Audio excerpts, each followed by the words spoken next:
I'm a baddie, baddie, baddie, pretty little whiskey baddie. 뭐든 절대로 되라지. Catch me if you can. Baddie, baddie, baddie, 나는 없어 거기 이미 어차피 못하지. Nag-rides ako dito, papuntang Bawang La Union. And balikan ulit. Ito yung power tire. Ayun.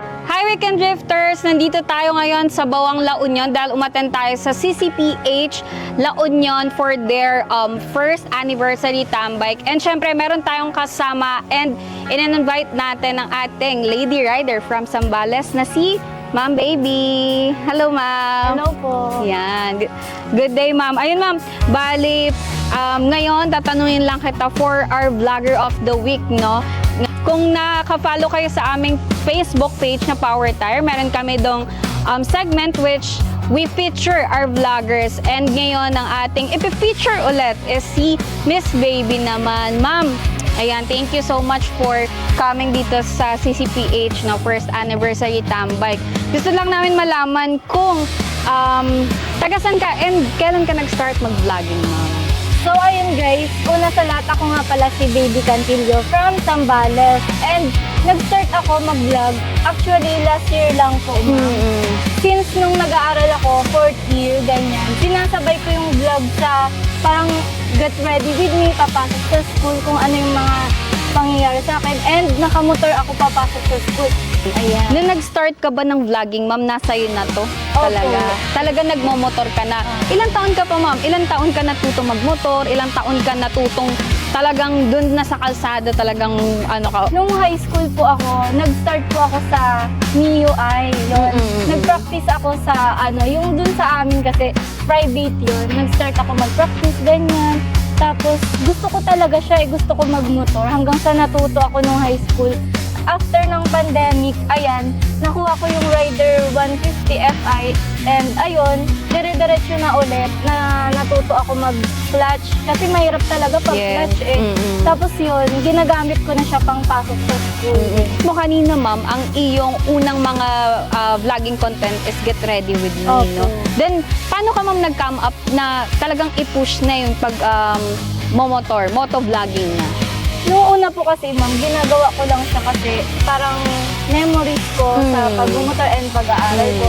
Tapos biglang nag-boom yung views and followers ko. Tapos na-push talaga ako na, sige, itutuloy ko to kasi gusto nila yung ginagawa ko. E de parang opportunity yun sa akin, ma'am, na ituloy ko. Kaya ginawa ko siya. Tapos hanggang umabot siya ng thousands of followers hanggang ngayon. Sana yung ibang mga vloggers din supportahan nyo kasi mahirap talaga yung magsimula ka sa vlog. Pinakamataas mong views sa na-in-upload mo sa Facebook, ma'am? Bale, meron po akong 8 million plus na views. Anong content yun, ma'am? Yung meron akong tinagos na sniper sa Vigo, yung nagmumotor po kami. Oo, napanood namin yan, mga. Opo. Yun yung pinakamataas yung views talaga, no? Ma'am, anong nape-feel mo kapag halimbawa nadadagdagan ka ng viewers, nadadagdagan ka ng followers? Yung para sa'yo, ma'am, ano po yung feeling?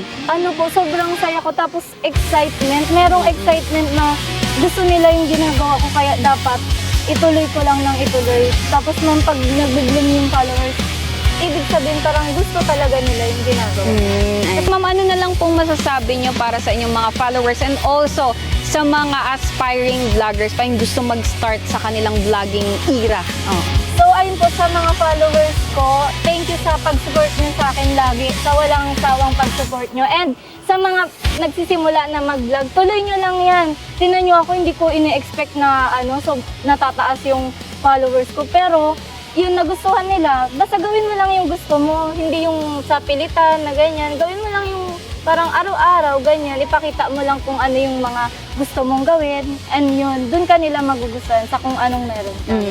Mo, ma'am, ngayon sa Raider mo, gamit mo power tire, ma'am, no? Opo. Tama ba? Po, nag-long ride kami ng Baguio, Zambales, Baguio, tapos balikan lang. Talagang ginamit ko to, ma'am. Paliko-liko yung dun sa Baguio, tapos and balikan ulit.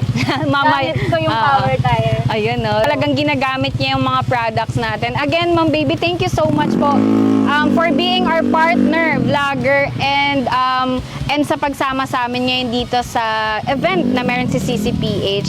I hope this is not the last time na makasama namin kayo. And para po sa ating mga followers, kailangan nyo pong i-follow si Miss Baby para mas mapanood nyo pa po yung kanyang mga videos. Ma'am, i-promote nyo yung mga accounts nyo din. So, ayun guys, i-follow nyo ako sa Facebook page ko, Baby Cantillo, and sa TikTok ko, Baby Cantillo din. And thank you very much. Sana supportahan natin si Power Tire. Yes, support Gawang Pinoy. Ayan, yun lamang Weekend Drifter. Salamat sa inyong panonood. Abangan nyo kung sino pa yung next na mapifeature natin sa ating Vlogger of the Week. So yan, bye!